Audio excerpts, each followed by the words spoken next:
Today we're going to talk about these amps right here, the Emotiva A-500 and A-700 AB class amplifiers.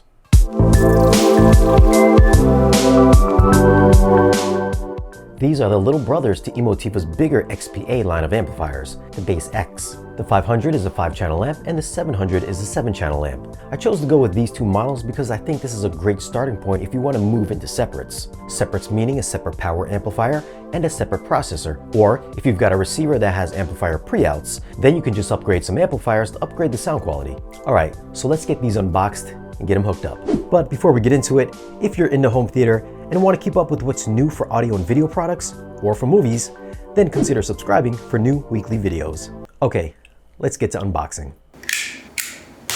So these guys retail for $600 for the A700 and $500 for the A500. Inside, we get the owner's manuals, the trigger wire, 2 replacement fuses in case you happen to trip the protection, and of course the power cord. Both of these amps have some decent weight to them.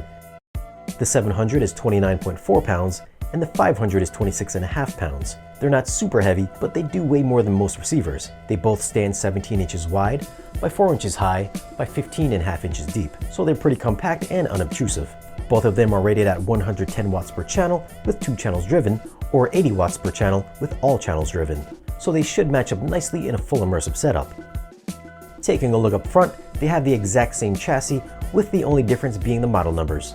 There's a power button up front with LED indicators behind the black window.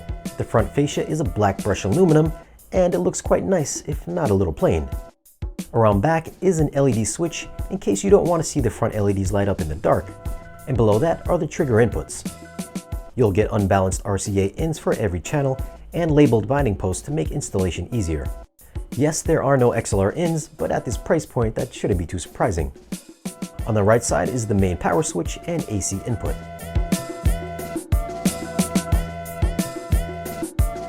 So these guys are rated at 80 watts per channel with all channels driven at the same time. So if you were to listen to music and turn on the all stereo mode, each speaker should play at the same level with the same exact dynamic range as well. For testing, I've got these hooked up to an NAD M17 V2 preamp processor. This is an audiophile-esque $6,000 pre-pro, and not one that you'd likely pair with these lower cost amps. But the processing and transparency of the NAD I felt would bring out the best and maybe the worst of these little amplifiers. The speakers I've used for testing are going to be the Arendal Sound THX Monitor S's. I've got these in a full 11-channel Atmos configuration, so 7 lower channels and 4 height channels. For comparison, I'm using 3 Rotel amplifiers, the RB1080 rated at 200 watts per channel and 2 1075s rated at 120 watts per channel. These have been my go-tos for a while, so I'm very familiar with their performance. Yeah, I know, the Rotels are rated a bit higher than the Emotivas, but it's always good to have a higher starting point to compare to. As for hookup, these are connected using unbalanced RCAs for all 11 channels. And as mentioned before, there's no XLRs to these models because these are their budget amps. They're BasX. If you need or if you want XLRs, you'll have to step up to Emotiva's XPA lineup. If you're not sure if your receiver has pre-outs for an amplifier, just look around back and there should be RCA pre-outs labeled pre-out. If you don't see any of them back there, then you're stuck with your inbuilt receiver's amplifiers. So I first ran these in a typical usage scenario, crossovers at 80 Hz, and I used the PB16 for bass duties. I ran my favorite movie to test out ambiance and atmospherics, A Quiet Place. You've probably seen it, right? If you've never seen it, it can go from near silence to loud bombastic peaks in seconds. And the Emotivas had no issue moving with these types of dynamic swings. If I was to compare them to the one receiver that I have on hand, the Marantz 1607, I felt they were almost the same in this regard. They get plenty loud with no issues filling my space to reference levels. Now I also drove these amps with no bass management, meaning I ran all 11 speakers full range with no subwoofer. And if you're familiar with the Arendal speakers, every single one of these can go down to about 45 Hz or so. So they can belt out some great slam without a subwoofer, which I didn't use for this test. Can these Emotivas get as loud running all speakers full range? Yeah, it was no issues. But everything else just becomes more like noise when they're driven really loud. With amplifiers having large power supplies and higher ratings, you can have a lot more headroom to play with without running out of steam. So there's more dynamics at higher volumes. The Emotivas, yes, you can get loud, but you do lose that separation between sound effects and music and whatever else might be going on in that moment. Everything seemed to be more lumped together.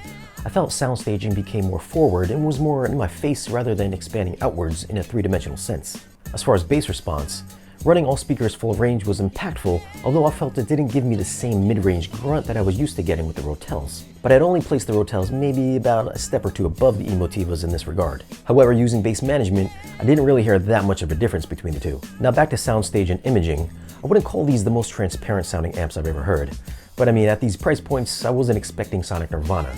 At normal listening levels, whether bass managed or not, I did experience a nice spacious overall soundstage. These can create those quieter ambient effects and put you in a decent immersive atmosphere. Although, I didn't think these really captured some of the more detailed, quieter air and some depth that a more higher end amp can deliver. But if you're coming from using receiver power, I think you'll see a nice bump in this area. For 2-channel listening, these can put out 110 watts per channel into 8 ohms or 210 watts into 4 ohms. And these were solid performers here as well. They're nowhere near the Rotel 2-channel 1590 I have on hand, but again, like its multi-channel performance, front staging was adequately wide and spacious and seemed to go about a foot or two back behind my front speakers.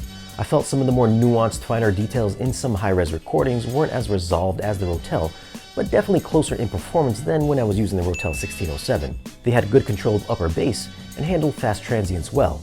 These are just really good sounding little amps. So should you consider getting these amplifiers?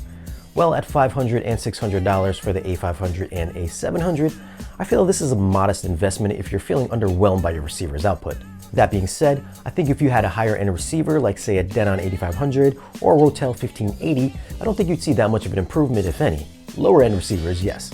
If you're tight on budget and want to dip your toes into the separates world, then these are a safe starting point. These will get you better than receiver sound and not take up too much space doing so. If you need an amplifier to run your height speakers, then either of these should be more than enough to power 2 to 6 height channels and even a Voice of God speaker if you're running Oro 3D. These are just great little amps at a great price. So if any of you guys have these amplifiers, let us know what you think about their performance. If you're interested in picking these up, I'll leave a link for them down below in the description. Thanks for watching, follow us on social media, and if you want to support the channel and get exclusive content and giveaways, then follow us on Patreon. Don't forget to like, share, and subscribe, and we'll see you guys again in the next one.